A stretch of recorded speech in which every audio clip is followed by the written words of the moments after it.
जगदीश शेट्टार, एक बड़ी खबर है ये भी।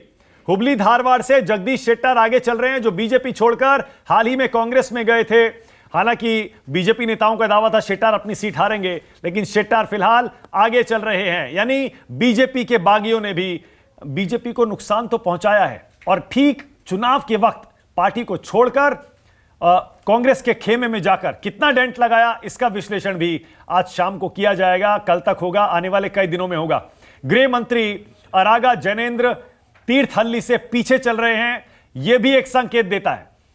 डी के शिव कुमार कनकपुरा से आगे चल रहे हैं। यहां नीचे एक एक उम्मीदवार की लीड आपको दिखाई देगी। वरुणा से सिद्धारमैया आगे चल रहे हैं, यानी सिद्धारमैया और डी के शिव कुमार दोनों आगे। सीएम बसवराज बोम्मई भी शिग्गांव से अपनी सीट से आगे चल रहे हैं। शेट्टार आगे, बोम्मई आगे, डी के शिव कुमार आगे, सिद्धारमैया आगे।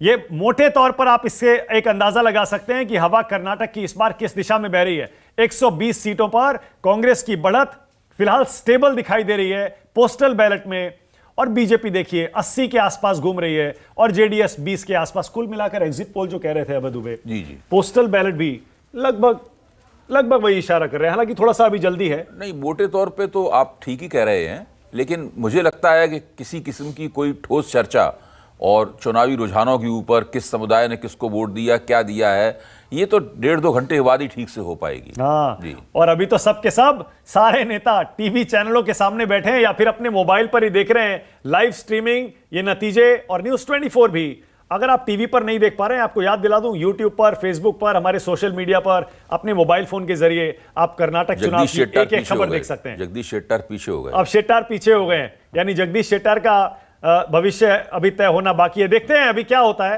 लेकिन कांग्रेस की लीड क्लियर है। नीरज मिश्रा, कांग्रेस की लीड पोस्टल बैलेट में या फिर जो होम वोट थे उसमें आपके हिसाब से क्यों आगे? नीरज।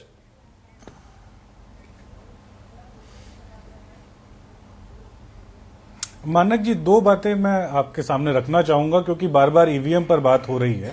कर्नाटक में आपने एक नया तरीका देखा होगा। बीजेपी के 5-7 नेता जिनकी गाड़ियों में ईवीएम मिली, उनकी पिटाई तो हुई, और बाद में उस ईवीएम के साथ क्या हुआ इसके विजुअल्स भी आपके पास हैं। तो हमने इस बार कोशिश की कि जिस तरीके का जो एक्स्ट्रा जो ये तंत्र चलाते हैं हमारे खिलाफ, हमने कोशिश की कि उसको रोका जाए, और इसीलिए हम लोग आश्वस्त हैं कि जो आंकड़े आ रहे हैं हम उससे और आगे की तरफ निकलते हुए एक अच्छी सरकार बनाएंगे। दूसरी बात मानक जी ये है कि ये जो 2024 का एक गुलदस्ता हम लोग तैयार करने वाले हैं, जिसमें सब तरीके के फूल होंगे सिवाय कमल के, ये उसकी तरफ एक रुझान है, उसकी तरफ जाने का एक हमारे पास डायरेक्शन है। और इसी तरीके से, जिस तरीके से अभी कर्नाटक की प्रबुद्ध जनता ने वोट किया है, मुझे लगता है आने वाले समय में देश की जनता अपनी तहजीब, अपनी संस्कृति और अपने भारत के लिए उसको जोड़ने के लिए वोट करेगी। ओके, इलेक्शन कमीशन की वेबसाइट के मुताबिक 4 सीटों के रुझान आ चुके हैं, और उसमें 2-2 सीटों पर बीजेपी और कांग्रेस आगे हैं। और यूपी नगर निकाय के जो चुनाव है उसमें 17 सीटें हैं मेयर की अबे जी, उसमें 16 पर बीजेपी आगे चल रही है। 17 में से 16, पिछली बार 16 में से 14 जीते थी बीजेपी।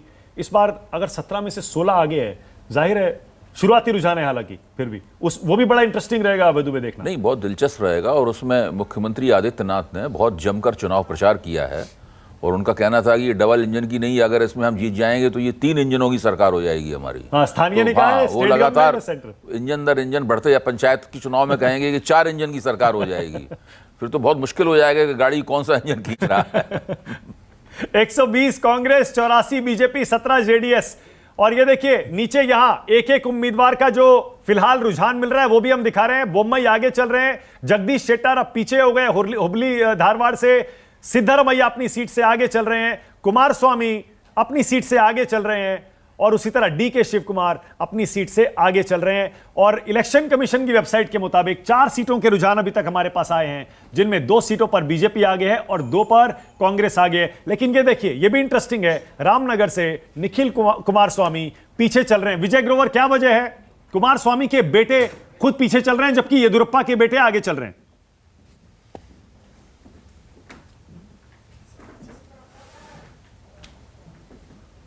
आपने शायद म्यूट किया है विजय।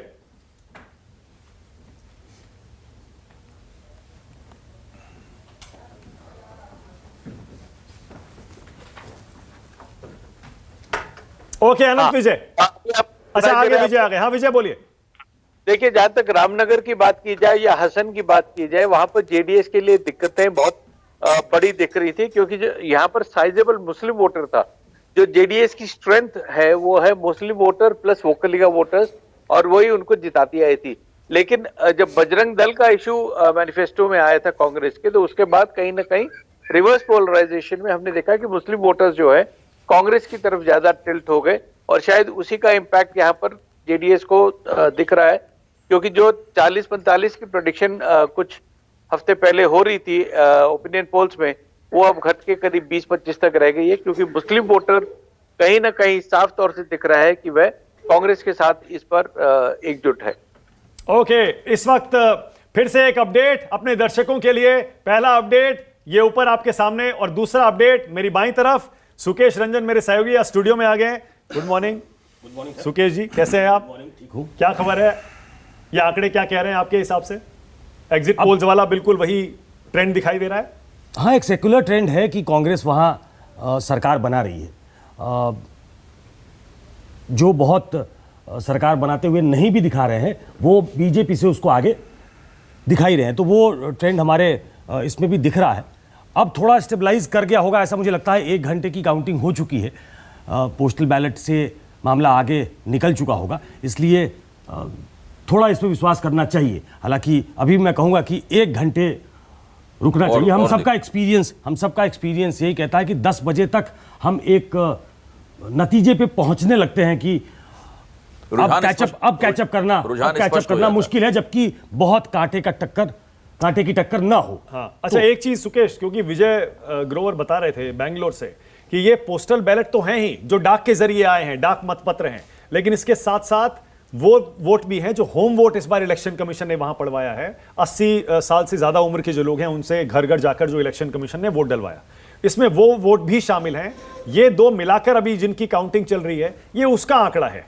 अभी ईवीएम खुलने में हो सकता है कि अभी अब खुलने वाली हो। हाँ, 1 घंटे के काफी होता है कि ईवीएम खुल जाएगा। पोस्टल बैलेट और जो ये नया प्रयोग है होम वोट जिसको कह रहे हैं आप, वो मेरे ख्याल से हो चुका होगा। और उसमें चिंता की बात इसलिए है कि आम तौर पे ऐसा माना जाता रहा है पिछले कुछ समय से कि पोस्टल बैलेट जो है वो बीजेपी को बढ़त देते हैं। तो उसमें उसके बाद भी अगर आंकड़े ये कहते हैं कि बीजेपी पीछे चल रही है, तो ये एक बिल्कुल सामान्य सी बात है। आप कर्नाटक के किसी जर्नलिस्ट से पूछ लें तो वो कहते हैं कि सबसे बड़ी लायबिलिटी जो है उनके सीएम थे। तो ये बहुत हैरान करने वाला आंकड़ा नहीं है जिसपे बीजेपी पीछे चल रही है। अच्छा, हमने ये जो सिद्धारमैया की तस्वीर लगाई है, सही लगाई है ना? ठीक लगाई कांग्रेस के सामने ज्यादा चांस मैंने ही लगवाई है। ज्यादा चांस उन्हीं के है ना? कुछ लोग कह रहे थे कि सही है ना अबे दुबे? कुछ लोग कह रहे थे कि डीके शिव कुमार की फोटो होनी चाहिए। हाँ। मैंने कहा सिद्धारमैया की लगाइए, सीएम वही होंगे। देखिए, DK on serious note, DK Shiv Kumar पे केसेस चल रहे हैं। अगर ईडी का जो केस है उसके बावजूद उनको सीएम बना दिया जाता है, तो आप वहां शुरुआत में ही विपक्ष को एक मौका देते हैं और गलत नोट पे आप शुरुआत करते हैं। सिद्धारमैया वहां सबसे पॉपुलर नेता है कांग्रेस से, इसमें कोई डाउट नहीं है। 224 सीटों पे उनकी अपनी पहचान है, ऐसा सब जानते हैं।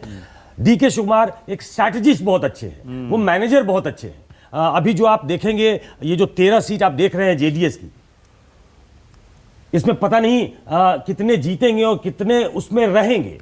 और ये स्ट्रैटेजी हो सकती है जो आजकल चाणक्य कहा जाता है। बहुत दुख की बात है कि हम पार्टी जो टूट जाती है या तोड़ दी जाती है उसको चाणक्य नीति कहते हैं। तो वैसे वाले चाणक्य जो है वो डीके शिव कुमार माने जाते हैं। जो जनता के नेता है, जो पॉपुलर नेता है,